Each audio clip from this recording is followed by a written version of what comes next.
let's record this VOD of me playing Zen real quick. It was like, I think a 11 or 12 minute game, and I maybe died 4 or 5 times.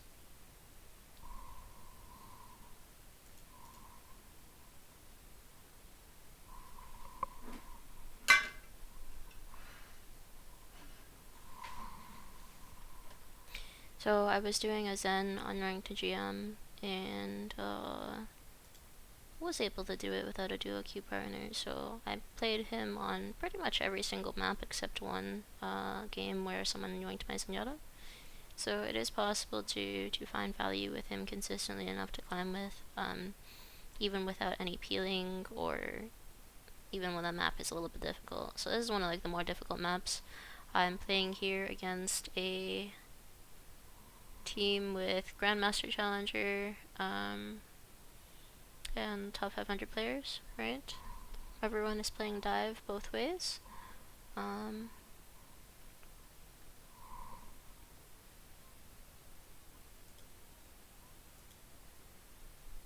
So on my first go around, I saw that they were on a dive, and I actually die here because I overextend, so this part wasn't really that good, but we're gonna go through the good and the bad just so you don't think that it's always gonna be good. So for now, they haven't switched to their dive comp yet, so I've been playing kind of, just for volley and stuff like that. No big deal. Gonna move forward a little bit. Right here, I thought I had a tag on the brig. Ana didn't heal me right here. I think she should have. She's like standing right there, but she's not looking. So now we know Ana is like unreliable. We gotta play a little bit more conservatively. Monkey got stuck, so this is a lost fight.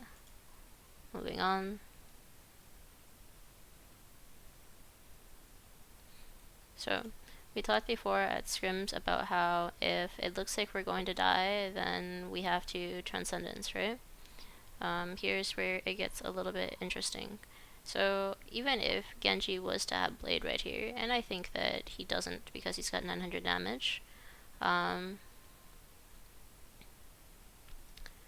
I still have to Transcendence so I don't die, because for me, Transcendence ultimately at the end of the day is the second life for Zenyatta, right? Like if my team gets, for example, Grab Dragoned, right? Then, you know, like without a shield, we're probably gonna die. So if I'm going to die before the grab even happens, I have to Transcendence anyway, because I prolong the amount of time that we are not losing our team fight, right? Maybe by then our team will get picks during our Transcendence, etc., etc. But if I die, for sure, you know, Grab Dragon would end the fight. Same thing goes for Nanoblade, right? Like Nanoblade, if you die to the Genji before he even pops Blade, then he's just gonna pop it after you die, or you might just lose. So you don't have a choice. So you want to do your best to avoid getting it forced out of you, but if you happen to run into him and it gets forced out of you, then you just have to trans, right? Because it's better to survive than to, you know, die with it and then still lose the team fight.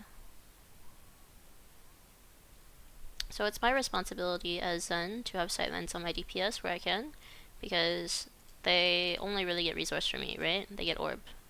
Orb is the best dueling tool for DPS, because even when they go out of your sightline, it's still on them for a little bit, and it provides constant HP. So this is really, really good for divers, because they're hard to hit, and so like your Ana's gonna have a hard time topping them off. So you need good orb prio. So I hear Genji behind me right here, and I'm gonna throw Discord on him. That's my first thing to do, because it allows me to see him through the wall, so he can't make any movements that I cannot see. I'm always looking for this little tag over his head, right? I'm playing close to this wall corner because if I want to pop a volley here, I can by unpeaking.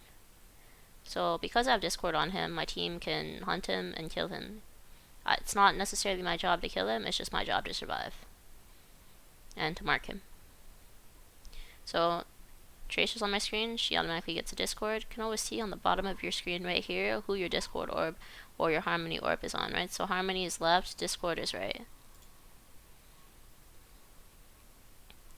So in this case, I saw him disappear behind me, so I, need to be looking this way, because he's a flanker. What's he gonna do? Blink into my face or blink behind me? He's a good player, he's gonna come from behind, right?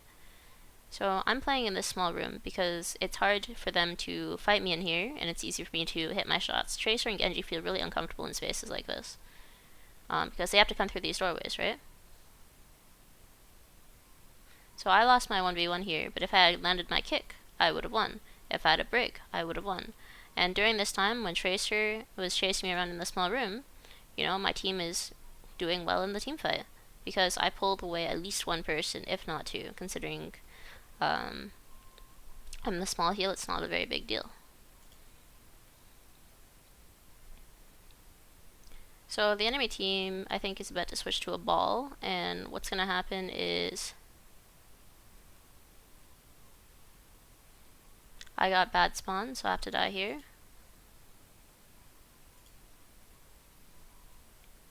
So at this point in the VOD, I've died the most of my team. Let's see how from here on out I kind of mitigate the amount of times I die.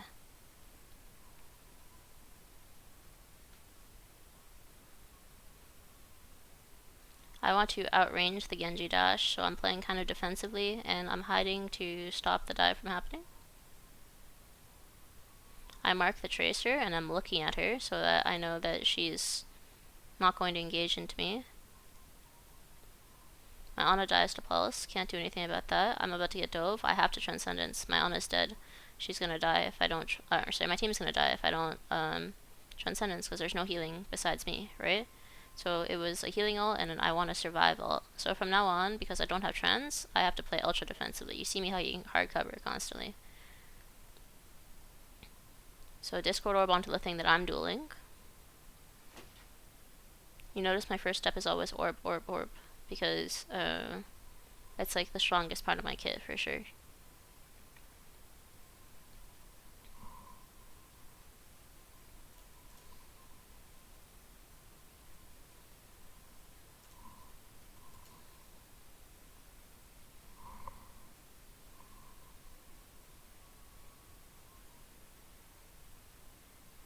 Okay, so from here I'm thinking to myself, the nearest spot where I can hide from a dive is either to outrange the dive or to go into the mega health pack room behind me.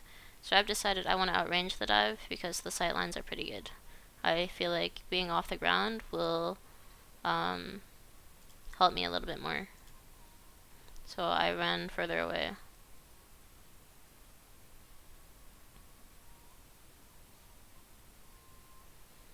Even just this like Harmony orb here will give my Tracer a big advantage in their 1v1 against the other Tracer. So he wins. And now here's where I think like things get a little interesting, right? So Tracer and Genji are gonna be coming from their spawn. They have bad spawn, so I can't move the cart. I have to back up.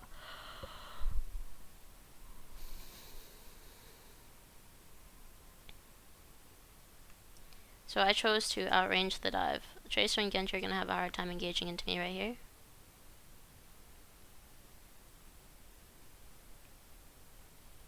Because she has to use 3 blinks to get to me, so I'm playing max distance.